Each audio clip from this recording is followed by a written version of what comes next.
hello! Now you can hear me. Sorry. Hello, and welcome back to the Spoiler Cast, the podcast where we talk about movies and we don't care about spoiling them because it's the Spoiler Cast. And as always, with me, I keep forgetting. My name is Tobias, and with me is always my sister and trusty co-host Rebecca. Hello, and today is it's the last episode of the year. It's really the last, like, if you're watching this on YouTube, it's the last video I'll probably make this year, or live stream or whatever. If you're listening to this on anywhere you can find us, it's Spotify, iTunes, iHeartRadio, Stitcher, Podbean, whatever, you know where you can find us. It's gonna be the last episode for this year.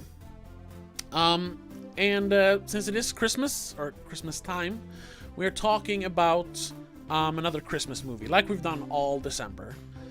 And throughout December what was that? For the past 3 weeks, I think. Yeah. We have, throughout these past few weeks, while talking about specific Christmas movies, we've also mentioned Klaus, Netflix's animated movie from last year. We mentioned it time and time again, like, oh, Klaus was much better.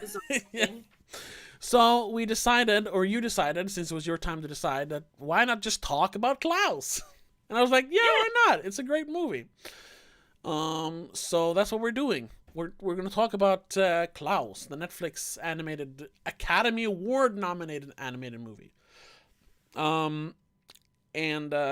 saw it for the first time last year. You did as well, right? Yes. What was your initial reaction? Because I gotta say, I was not really, like, I didn't pay any attention to it. I thought, like, another crappy, like, animated Christmas movie. I was getting like Illumination vibes. People who do Secret Life of Pets and Minion movies. I don't know. Partly because it's not doing things today. I'm gonna sit like this, so I'm extra close. Yeah. You got Illumination vibes, really? Yeah, more like DreamWorks vibes, who then later bought up Illumination. So I was like, I don't care. But then I think I watched it. I don't remember if it was either. I watched it in the middle of the night. I was at our parents' house because, as always, it was during Christmas. And I'm always at my parents' house at Christmas. And it was either really, really early Christmas Eve, like 2 a.m, or it was really, really early Christmas Day. I'm not sure. But it like the date made it even more magical, because I was like, I'm just going to turn it on and fall asleep. And I watched the whole thing in the middle of the night, and I absolutely loved it. I was going to ask you, what was your initial reaction? And I told you my initial reaction. Well, I don't think I paid much attention the first time I saw it, because I was building an IKEA cabinet at the same time. Okay. So, but I have rewatched it a couple of times, which is an indication that it is a very good movie, because I don't rewatch movies unless they're really good. Yeah. And I gotta say, I rewatched it actually last week. Mm-hmm. And at first you're like kind of like, oh, there's no Christmas in this. But no, but they create Christmas. Yeah, eventually anyway, get that magical Christmas feeling. Yeah. So I don't remember what my initial thought was, but I do like it a lot. My cat is biting my other cat. Yeah, if you're watching this, the video version of this, there's some cat action going on in the background. Cats, such lovely animals. Ugh. Anyway. Never mind them. Yeah, I've only watched it twice, because I only watch Christmas movies during Christmas. Yeah. And I usually don't rewatch a Christmas movie like twice in 1 year. It happens. Like, I've probably seen Home Alone several times during Christmas, but that's about it. Anyway, but the first time I watched it, maybe because I was a little tired, a little sleepy, but it was a perfect movie. Like it was the greatest Christmas movie. I cried during the musical number, and when everyone doubted him in the end, or before like the third act. Rewatching it now, which I did last night at a sensible hour. It was like 8 or 9 or whatever, so I was awake. I noticed some I don't know, plot holes. Maybe, but they were mostly nitpicks. And What? Like what? Because I can't think of a single one. Well, let's just jump into it. Yeah. He has to the Jesper, the new postman. He is shuffled off to this horrible little town called Smearnsburg, where he has to open and successfully run a postal office. And he has a year. His dad, who is the postmaster general, tells him, "You have a year to, handle, either deliver or receive 6,000 letters." It's like, okay. And, I think for the first, 2 weeks, nothing arrives. And then, it starts the whole thing with, the paint, the drawing, the little kid drops his drawing, and he mails it back to him. All that stuff. Yeah. And we see this little town, Smearnsburg, and there's let's be generous and say that there's 100 families there, on both sides of this generational feud that they have going on in Smearnsburg. There's 100 families, and let's say that each family has 300 kids. No, not has 3 kids. Has 3 kids. Has 3 kids, even though we know some of them don't. But anyway, let's say they have 3 kids. That means that 300 letters will be written to Klaus so they can get presents.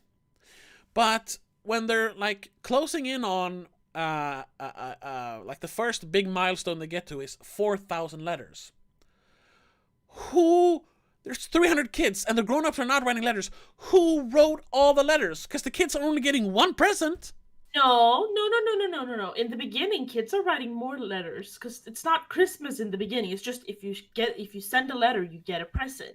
Not Christmas presents. So they're just writing dozens of letters. Yeah. Oh my Plus god! That's the Same kids eventually. Well, that's later. That's just one, yeah, and that's later. But I'm guessing. But I mean, even if there's 300 kids, that means that they wrote at least 10 letters. And that's before they can even write, because during that montage, they learn to write. Not all of them. Some of them know, but yeah. Because you do see the same kid coming back a couple of times at least. I guess. But that kind of ruins it, that these greedy fucking kids just want more toys. Fucking assholes. Yup. Anyway, that's a little how the hell did they eventually get 6,000 letters? I mean, they do reach 6,000 letters because... the heads of the families they go on a writing spree and delivers 14,000 letters just to get them out of there. True. But up to the 5,000th letter, it's still just kids sending letters. They're sending hundreds of letters each. So that annoyed me a little bit. I don't know if we actually get a number of how many people are in this town. No, but there's not thousands of people. No, probably not. At best, like I said, at best there's 100 families. Let's say there's 300 people, 500 people in the village. I guess. It was just I mean, it is a nitpick. It is a nitpick. Definitely a nitpick. Yes. But I just caught myself where the hell are all these letters coming from? The children are just pumping out letters. Anyway. And the second thing was, towards the end, when the angry families are going to, they're going to destroy Klaus's big sack of presents, and there's the whole sleigh ride chase. When it ends up falling off the cliff. Yeah, and the evil lady, Crumb lady. She throws all the presents or into the gorge or into the river, whatever it is, the valley. And it's oh no, all hope is lost. But, huh? it was all just logs of wood. Klaus already knew, and then the real sack of presents appear, and they do explain it because of course, what's her name, Vera, Alva, Alva, the school teacher, the love interest, and the school teacher in the town. It's like, oh, you don't think kids talk about their parents plotting to destroy their toys? Oh, we knew about this. It's like, there's no indication that they're knowing. It's just, it felt a little like, oh no, we knew. It's kind of part of the Christmas magic. I know. Yeah, once again, it's a nitpick. It was just like, I was sitting there because I didn't remember that the presents actually got destroyed, or what we thought were the presents, of course. Yeah. So I was just like, what is this? No, wait. And then she's like, don't worry, here they are. We knew. It's like, come on, that's bullshit. But those are the only two things. Other than that, I really, really, really like the movie.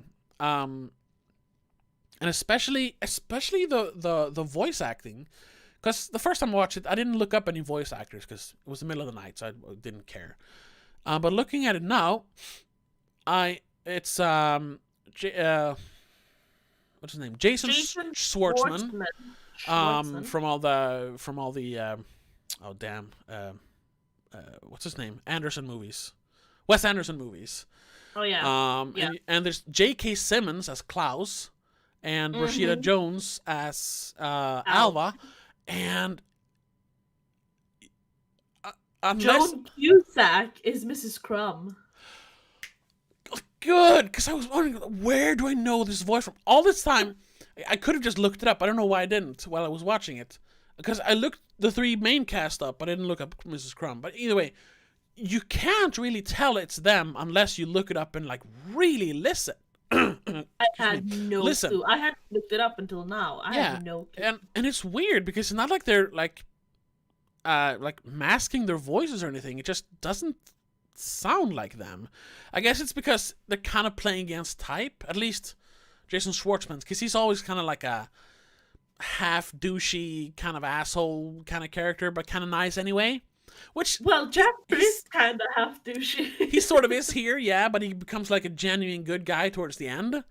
Yeah, that's true. But he's very like peppy and energetic throughout the movie, except for when he's really, down in the dumps. And that isn't really Jason Schwartzman at all. At least not the movies I've seen him in, or the TV shows.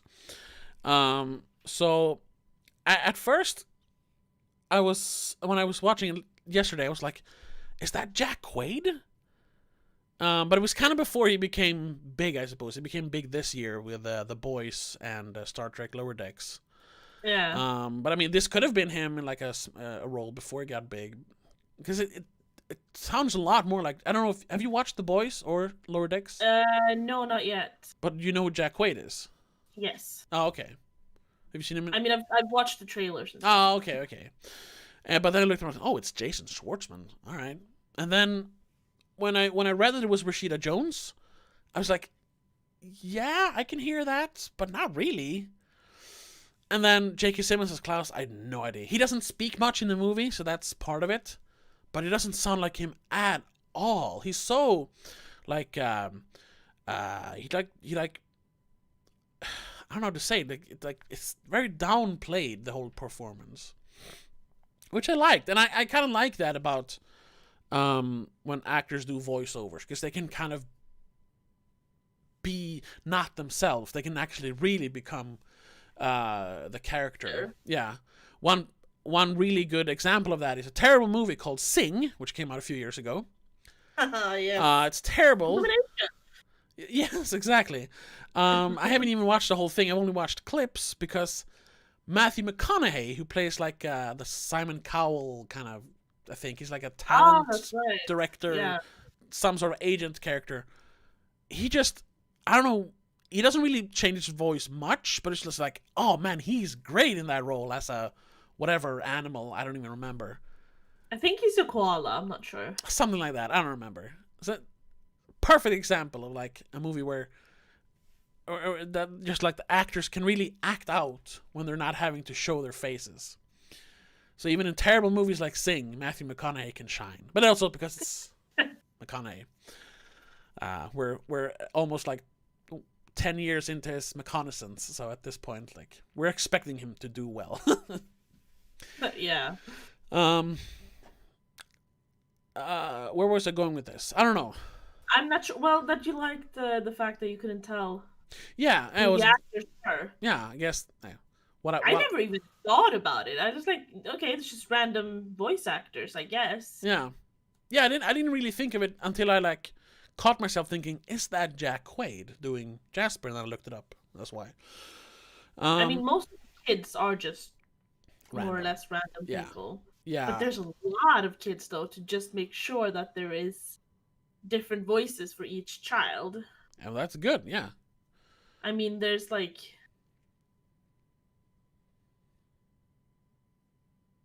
and 20, close to 30 kids Well, yeah. doing voices. I think they're all kids. Not all of them have pictures, but I'm guessing a lot of them are. Well, kids. sure. Yeah. They're playing like additional kid voice or creepy girl. I have a creepy girl 2, so I'm guessing there's a creepy girl 1 somewhere. Yeah. But well, I don't know.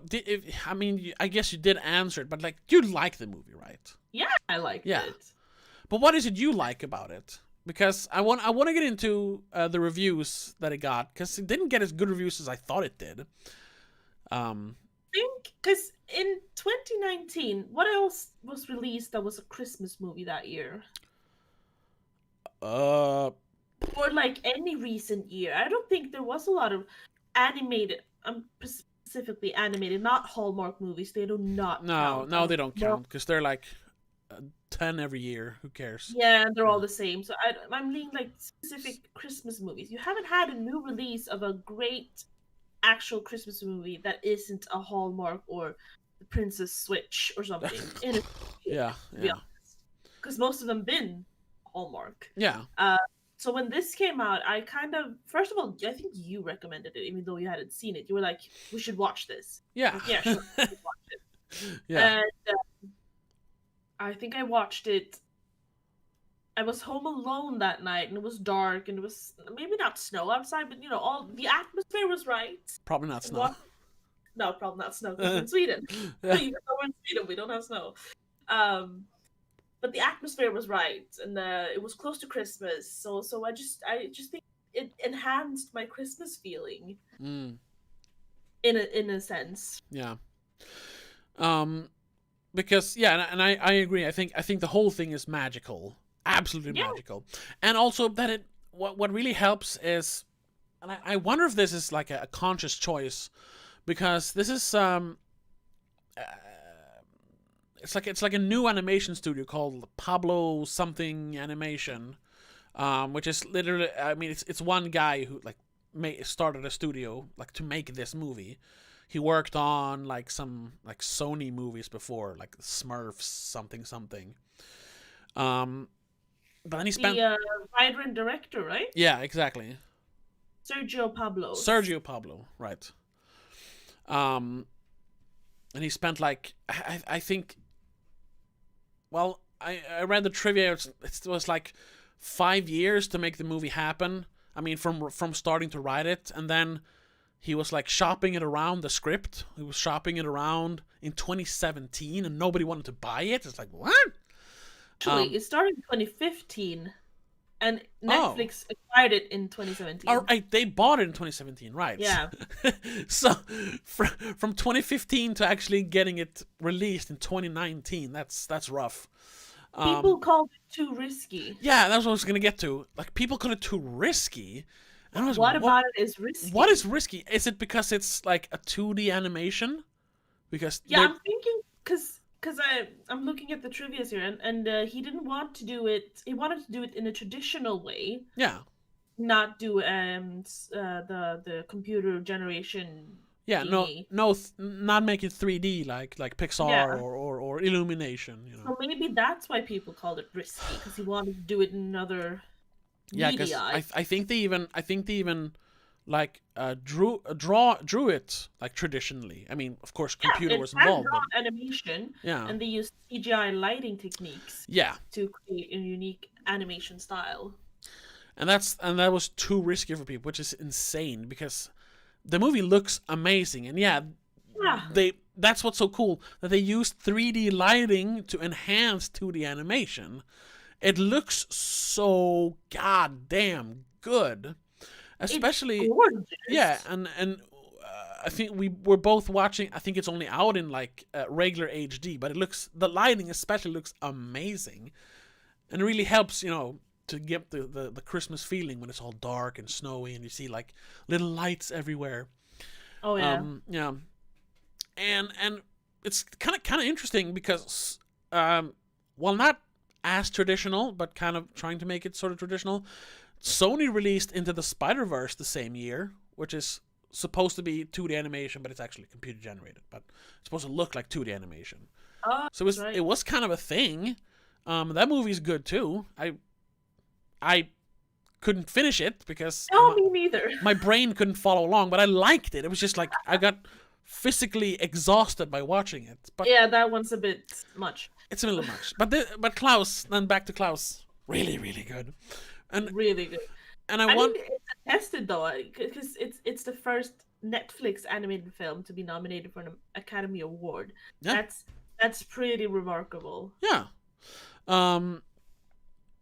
And I think because he wanted to do it in this traditional style, and I get the feeling that's part of the appeal of the movie, because when you look at the animation style, it reminded me of like 90s Disney, like specifically like Hercules. Remember Hercules?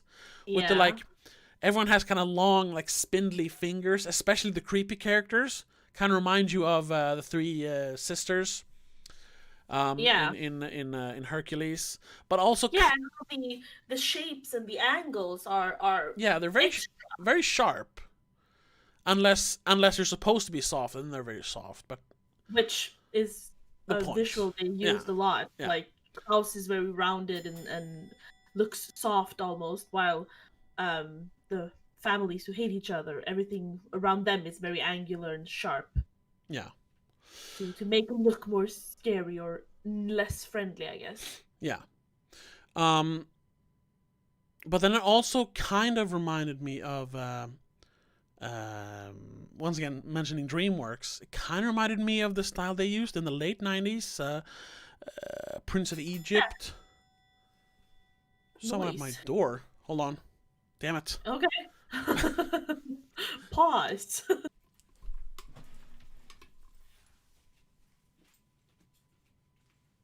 Anyone who's listening, I don't even know if anyone's watching.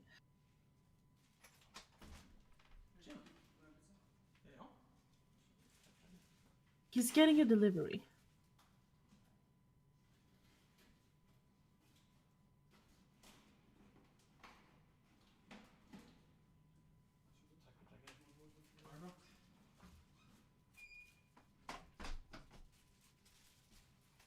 Coming back, I think.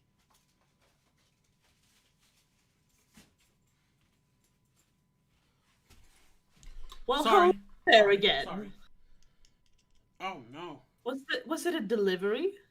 I can't hear you. Hold on. I can't get the headphones back on. There we go. Was All it right. a delivery? Yes. Well, it's not important for the. I No. timed the delivery to come after the show anyway, and he came like an hour early. Anyway, thank you. Let's continue. Where I were don't we? even Yeah, know the what you were saying. the animation style. Yeah. It reminds me of The Emperor's New Groove. Yes, well, yeah, that's kind of the style too, yeah. But that's like early 2000s. But it's in the same style as Hercules. I'm actually looking up because this is the last film for animator Mary Lesher. I'm not sure how you say it. Yeah, I don't And know who she was. she actually did Hercules Okay, so that makes sense. and Pocahontas and The Lion Okay. King Okay, wow. and Lilo and Stitch, which is my favorite. That's one Oh. Disney movie I've never seen, actually. You Never haven't seen seen Lilo and Stitch? Well, fortunately, we're doing another season of Spoilercast next year, Yeah. so... I know what's coming next year then. Okay. Oh, So and I wonder if the choice to do it in kind of like a sort of like late 90s, early 2000s style was deliberate, because like parents having young kids now are like in, at least in my age, and we were kind of young-ish watching movies at that time. For me, it's more reminiscent of like the old storybooks we read as kids.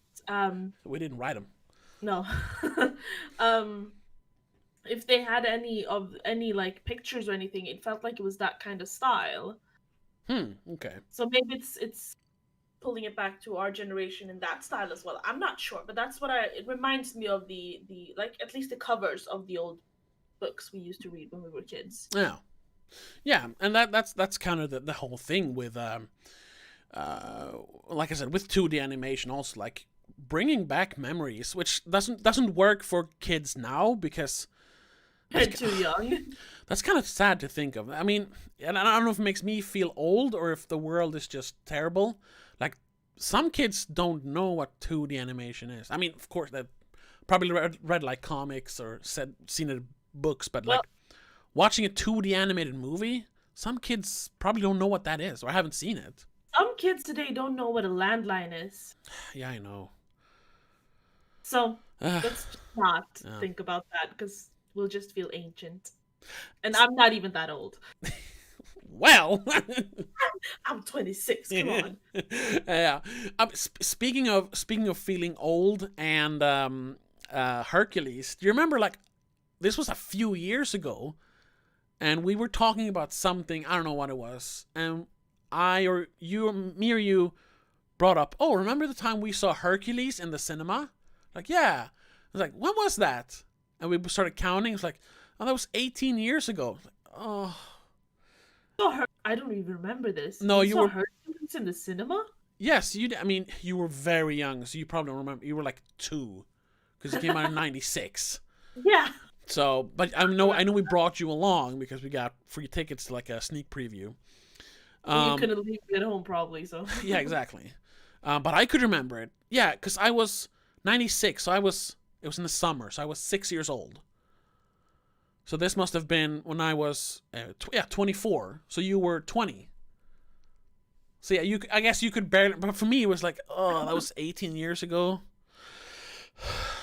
Well, and now that's 96, 2006, 2016. Yeah, that's 24 years ago now. Jesus Christ. Well, yeah, because I was 2 and I'm 26 now. So yeah, exactly. Anyway, I just was thinking about getting old. Hey, anyway. Well, another year has gone by, so 40 is the new 20 now, so I'm fine for another 10 years. Anyway, but that's really what works for me in the movie. Getting back to what we like about Klaus, like, it's it's not like nostalgic. It doesn't use nostalgia really, but it is reminiscent of the childhood movies and books we read. Our generation, I suppose. And that really helps. And then the fact that it does help extra much also because it's based on Scandinavian lore. Yeah, well, partly Scandinavian environments. Yeah, because Stjärnsberg is based on a Norwegian town, and I mean you have the Samis. Yeah, who speak actual Sami. Yeah. So it's very familiar in a way. It's not the American Christmas we used to see in movies. It's more Nordic. They kind of morph it in though because it's the guy with the long white beard and a red coat. But yeah, they mix it and overall it's a well told story. Yeah. And it's a great origin story for Christmas, because it is an origin story. It is an origin story for Christmas. Yeah, many. I mean, they do have Christmas already, because Jesper just one day like, I have a concept for you, and he says Christmas, like, and he brings up like stuff people already do. So I'm thinking Christmas is a thing, but the gift giving isn't. I don't know. Yeah, no, I think so too. Yeah, so it's a Santa Claus origin story. Yeah. And it also, I really enjoy, because we've discussed that before, I like some movies should like try to be different and be experimental, but some movies really benefit from following the tried and true screenplay formula. This movie Yeah. does that to a T. You Yeah. have the reluctant hero, the false sense of security, the second act low point, and the third act redemption. It has all of that. It has the antagonist, the protagonist, the hero, the kind of wizard, the princess. It has all of it, and it follows it to a T. So you're never really worried that it's gonna be like a sad ending or anything. No. And I really liked that in this movie. But I know some people getting into the reviews, because it didn't get bad reviews, but it's got like a 65 out of 100 on Metacritic. But some people thought it was too formulaic, like, oh, we're nothing new here. I don't remember exactly what they said. But people were complaining. I'm just scrolling through the titles on all the reviews, the user reviews on IMDb, and most of them like, I haven't cried watching the animated movie in so long. Wow, finally a new Christmas classic and watch and learn Disney. It's like Jesus. A lot of people are very... What is the user score on IMDb? Let's see. Where do I see that again? Up to the right. Oh yeah, 8.2. 8.2. Yeah, that's pretty good. I would put it at like an 8. Yeah. But the critic score is 65. And the best it got was 75. And it says, Sergio Pablo's film is essentially a metaphor for its own unique and refreshing mode of expression, which is true. Yeah, that it's bringing tradition back, sort of, and by doing that, creating a new tradition. But it was some of the lesser or lower reviews. Like here. All the user reviews are, I think the lowest one I've found so far is 7 out of 10. There's always going to be some zeros, some idiot. There's always going to be tens and zeros. But here, IndieWire wrote, none of the characters in Klaus are as delightful as they are well drawn. And Pablo's film never earns the holiday spirit it tries to manufacture down the home stretch. But there's no denying that the future of traditional, in quotation marks, animation looks a little brighter than it did yesterday. And that's reason enough to celebrate. Like the characters aren't strong enough. Like, what are you talking about? It's all about the characters. It's character driven, basically. Yeah. You have all kinds of characters, except for, okay, you have big similarities between the rivaling families, but that's because that's what they're supposed to be. They're supposed to be, they're the villain. They're one villain, really. And the kids are just kids. You can't really give them much. But Klaus has very, very specific and unique character, and Jasper as well. Well, not unique, but like within the movie, it's unique. Yeah, and it's even if it follows the formula, it's well written. Yeah, it's because it's supposed to follow the formula, and then it's not, like we said, there's nothing bad about that if you do it well. But I think that one specifically stuck out to me, and I think it's just, you got to remember also that that's not, I know you're not supposed to use that as a defense, but you are watching a kids movie. It has to be a little easier for kids to like follow along. And this isn't, even though this is too much deep, dark, twisted, like exactly. Well, just too much in it. It has to be kind of simple. Yeah, and even if you say like, oh, but it's supposed to work for grown-ups as well. I think it does, and I don't think this is on the level as I always use that example. It's not on the level of Shrek, which is a perfect movie for both kids and grown-ups. That's like a grown-up movie that kids can watch. Yeah. This is not really that. I mean, it has some stuff that like, grown-ups are going to laugh at and kids maybe won't, but it's definitely more of a kids movie. So I'm not expecting like super deep characters. No, and I mean the setting it's in doesn't really open up for extra deepness. It is a simple story in the base. Yeah. Of it, and can't really complicate it too much with having too much depth to the characters. You have depth though, Yeah. because like we said, Klaus has this backstory that gives him a character. It makes him a character that describes everything about him and why he does what he does and everything. Yeah. It's the So classic. My wife died of the Hollywood disease, yeah, where they look beautiful and then they just fall asleep and never wake up. But she literally disappeared with the wind though. yeah. And I know that's a cliche, but it's because it works. You don't need to have a specific sickness because that kind of ruins the movie magic. Exactly. You don't want to think about a real, actual disease killing people when you're watching specifically a holiday movie. That's enough to know that they're dying. You don't need to know why.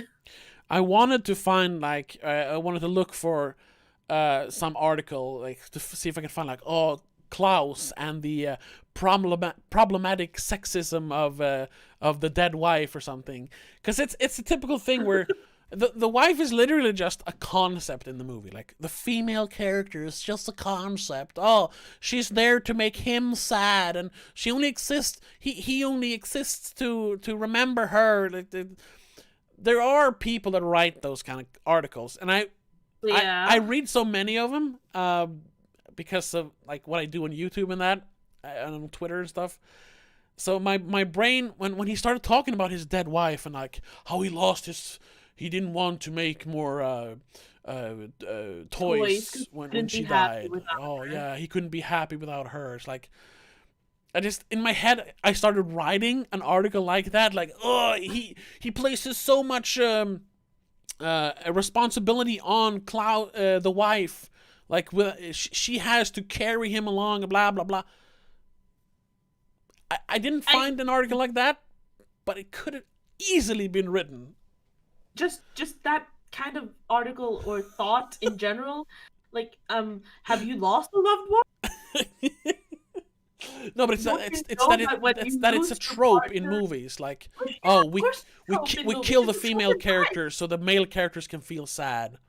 Okay, that it's female, fine, but losing a partner is kind of the end of your life sometimes. Yeah. Specifically, in their case, where they're happy, they're trying to have a child, they can't have a child, and then all of a sudden she dies while they're still kind of young. Yeah.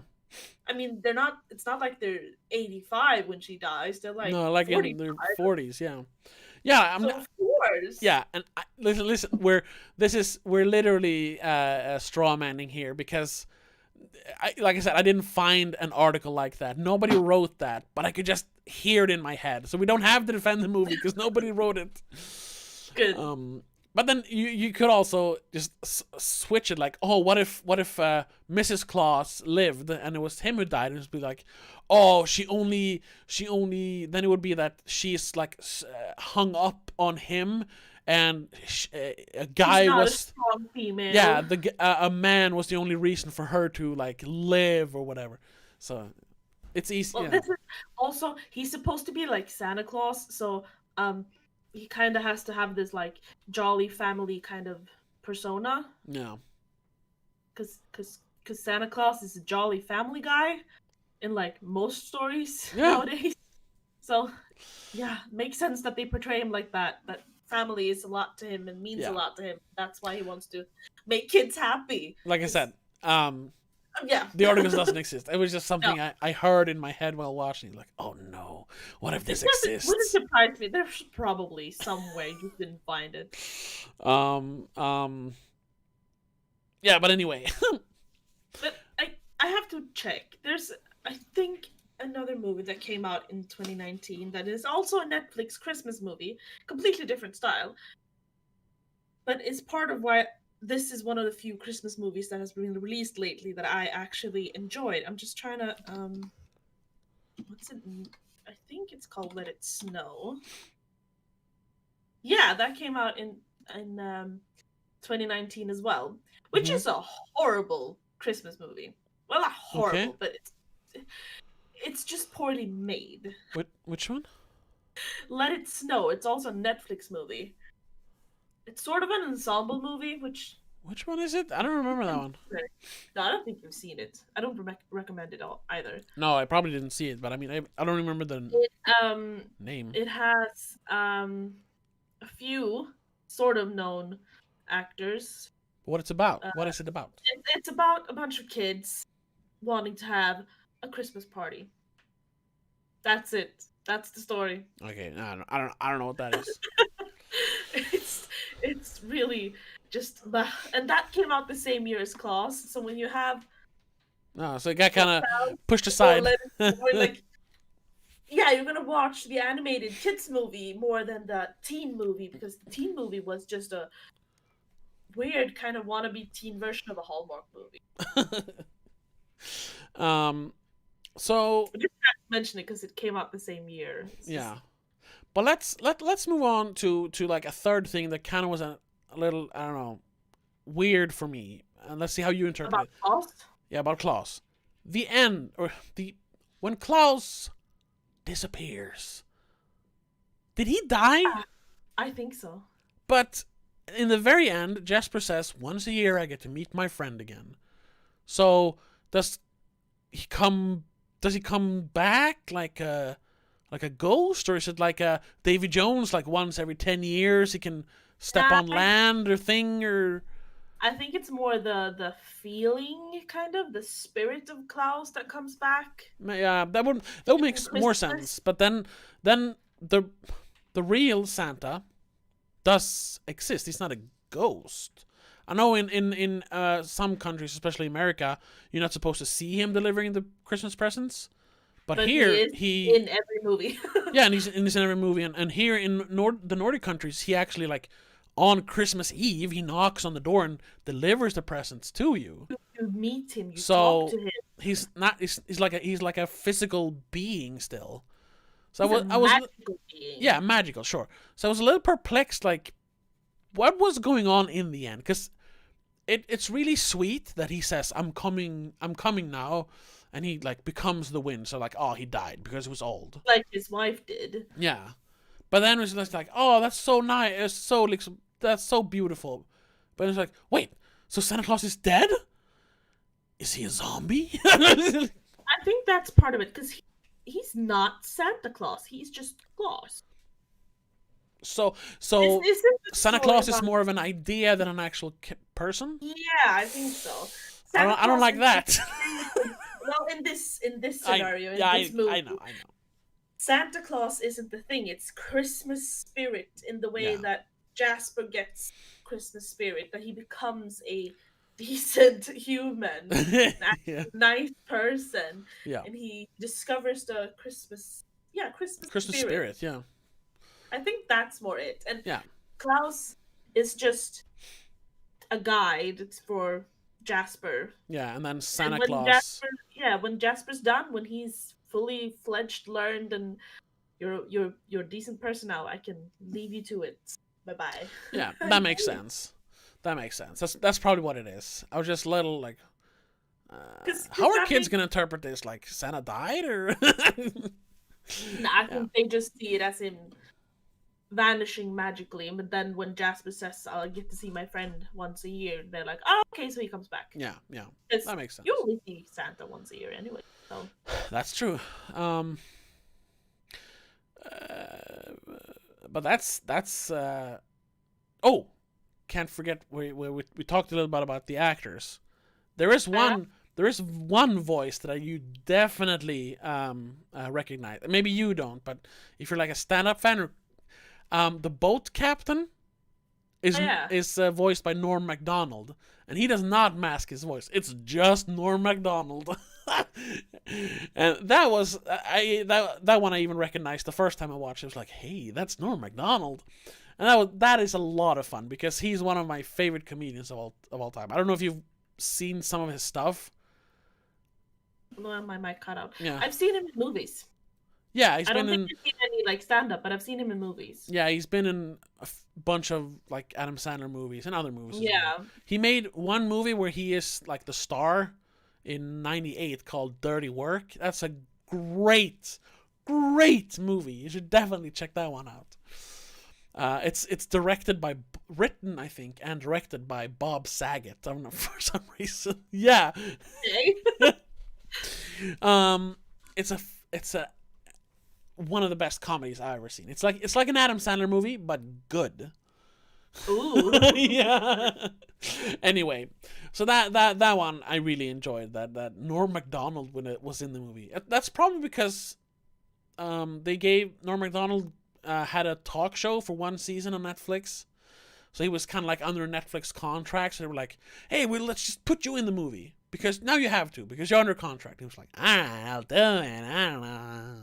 Yeah, and I mean, it's not like he's some big part in this, so he probably didn't have to spend too much time on it. No, but he is that kind of, he's the character that's sort of the voice of reason.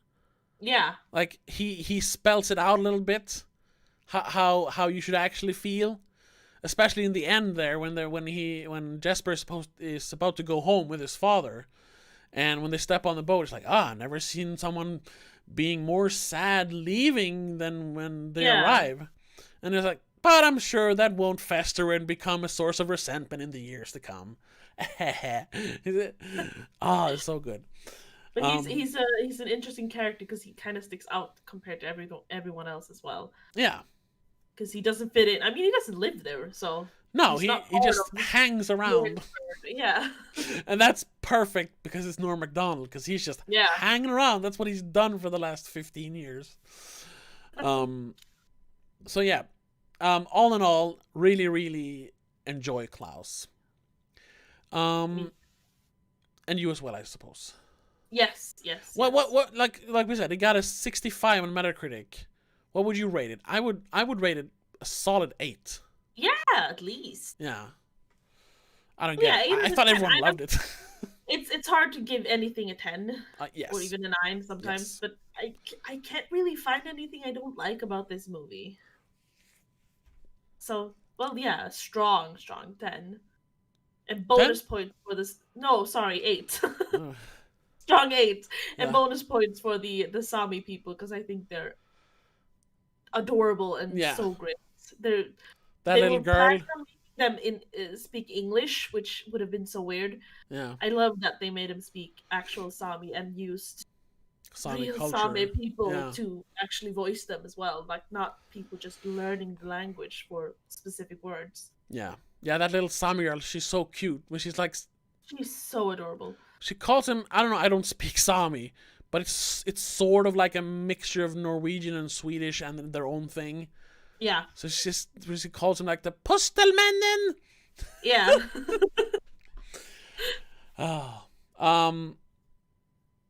But we were talking briefly about let's just wrap up the Klaus conversation. Well, we're talking about watching other Christmas movies as well, because 'tis the season, and I've been watching not as many Christmas movies as I usually do, but I've watched a few, and I tried to get some new movies in. Not new, but movies I haven't seen before. Have you seen any movies, like new movies for you this year? Only one, and I don't know if it's actually a movie or a short. It's, you actually saw it as well, that Alien Christmas. Right. What's it called? Alien Xmas or Alien Christmas, which is another Netflix thing, and it's a short, but I think it's technically a feature-length movie because it's 45 minutes. That's true. Which at least originally that was the cutoff for a feature length, but that might have changed. I don't know. Anyway, that was pretty good. I mean, it was definitely for the kids.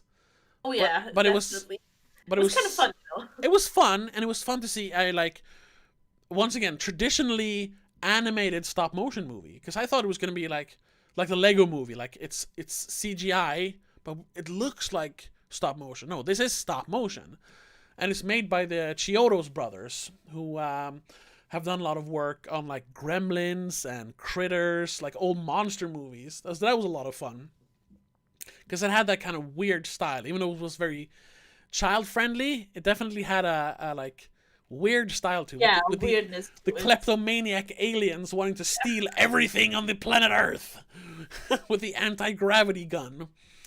Yeah. And it was fun also because there's that point when you think it's over, and then the aliens invade Earth, and you have Santa versus the aliens for like 5 minutes. Really good. That was really good. I mean, that's already a thing. There's an old movie called Santa Conquers the Martians, Oh yeah, but I've heard of that. that's not as good. This is a better Christmas alien invasion movie, definitely.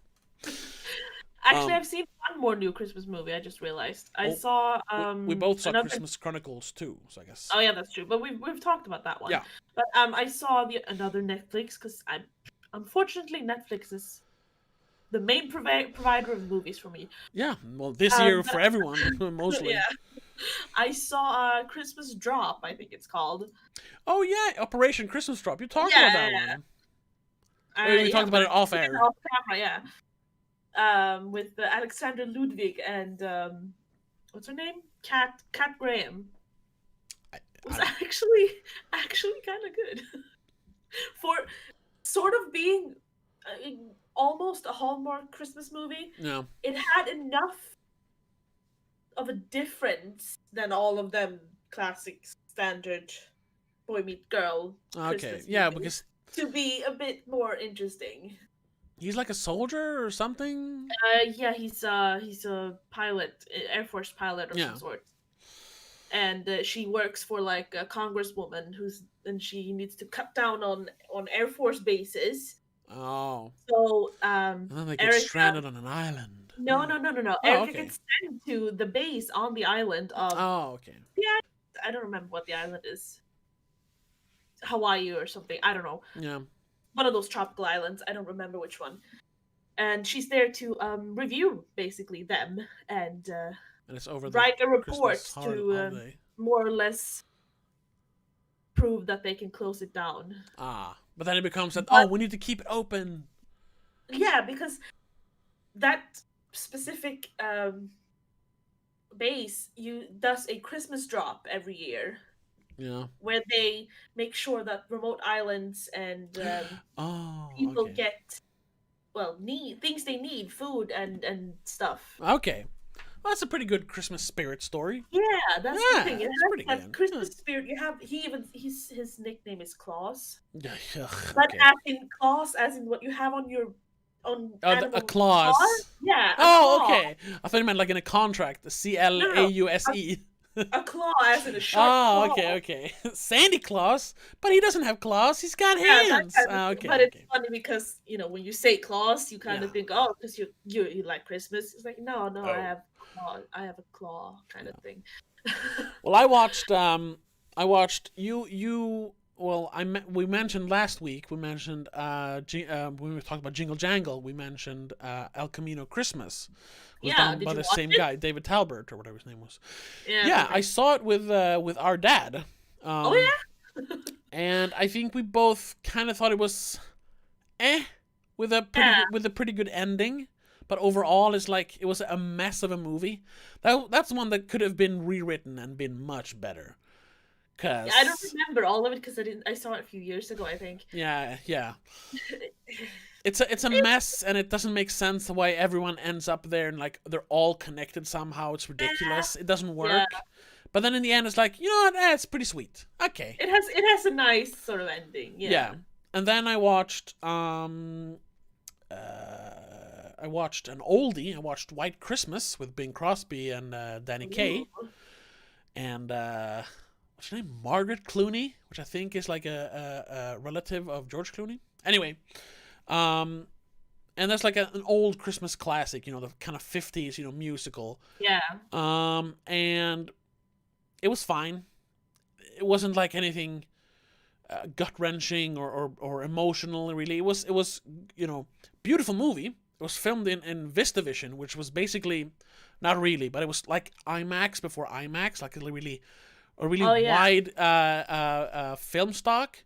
So the picture, even on like, I watched like some DVD clips of it. Even on DVD, it's really beautiful. But I watched it on Blu-ray, and it looked just amazing looking on Blu-ray, because there's so much information in the footage. But other than that, like, yeah, good musical numbers, but I mean, not really that gripping of a story. So, You know what movie has a gripping story, which is a Christmas movie as well? no. The Holiday. Oh, The Holiday. I rewatched it the other week. Ah, I love it so That's a good much. one. That's That like my favorite Christmas movie. That one and it's The Grinch, I think. it's up there. I've watched The Holiday a bunch of times, and I remember like it came out like 2004 or something like that, Like that. 2005. So I was 14, 15. I was like, I remember the first time I heard about it. I probably heard about it because Jack Black is in it. I was like, yeah, Probably. Tenacious D. And then you find out that what the fuck? It's a chick flick? No way. But then 2006. 2006, yeah. But then I saw it probably a few years after, let's say 2008, maybe 2009, Probably, yeah, something like that. and Probably. it's really nice. It's really good. It's really Christmassy. Without having that specific like Christmas Eve, everything takes place on Christmas Eve to Christmas Yeah, Day. This takes place over the span of almost a week, I think. I think it's more. It's It's like half really of December or something, because it yeah. ends on New Year's Eve when they're all together. Well, I mean, the story in itself kind of ends on Christmas. Well, yeah, The day sure, but I mean after, and the movie the wraps up movie's still up. on Yeah. New Year's Eve. Yeah. Yeah, Oh, that's a great one. But I did watch one more new movie, or I mean, new movie. It was from 1989, and it's a movie I looked up a few for years. you. Yeah, I looked it up a couple of years ago or something. It's one of those like, oh, top 10 underrated Christmas movies nobody watches, and it's called Prancer, and it's about a girl who finds a wounded reindeer in the forest, and because of like faulty Christmas decorations in her little town where she lives, she thinks it's one of Santa's reindeers. Because the Santa sleigh in their town, who's up on like a telephone pole, like over a Decorate. road, yeah. Yeah. One of the reindeers fall off, and she's like, "No, you have to put it up again." And she thinks that the reindeer she finds is Prancer, and she has to take Ah, care of it, and nurse it back to health. It's kind of all over the place, and it's really like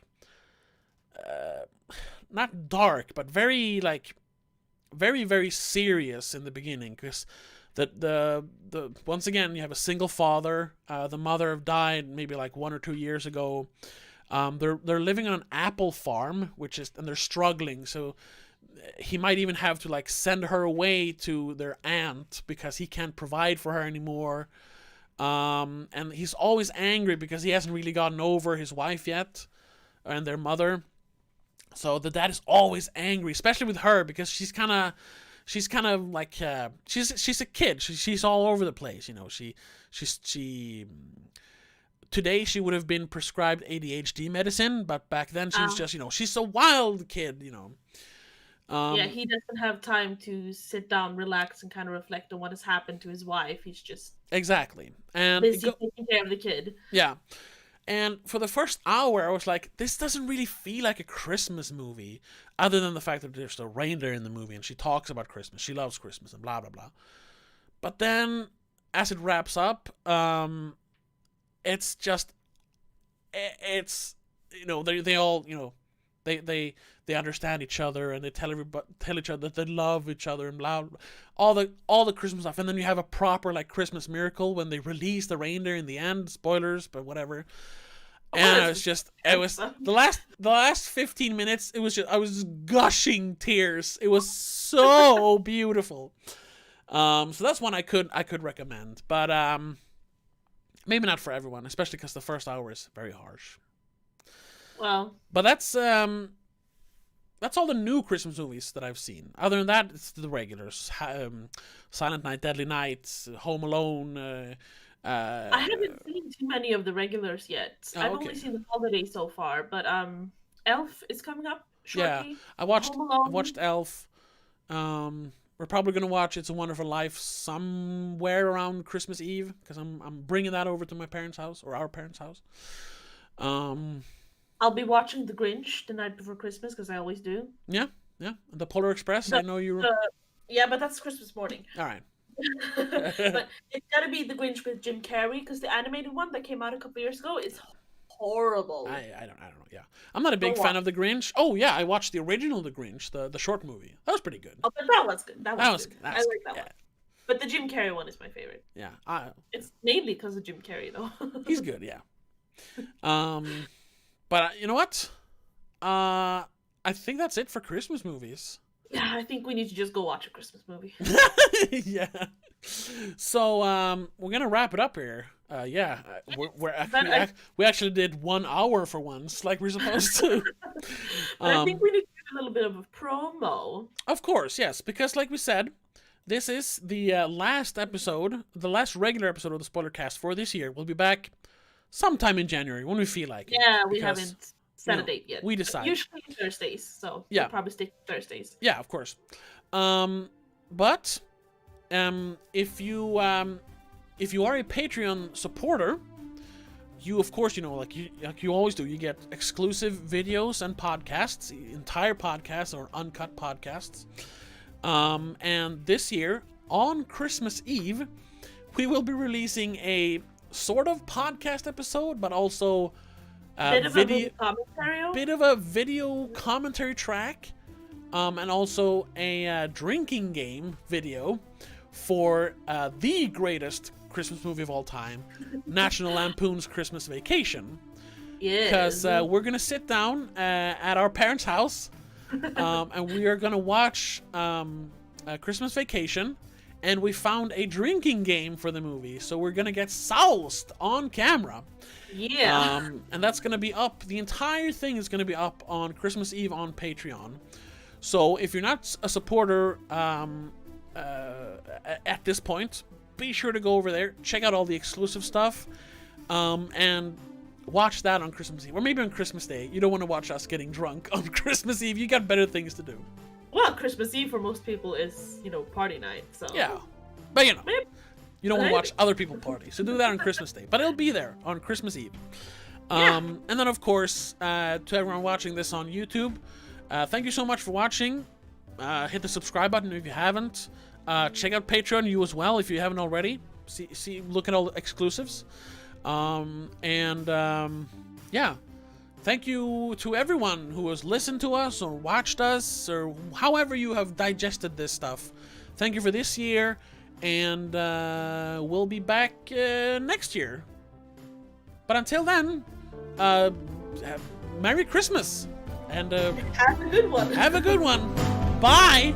Bye.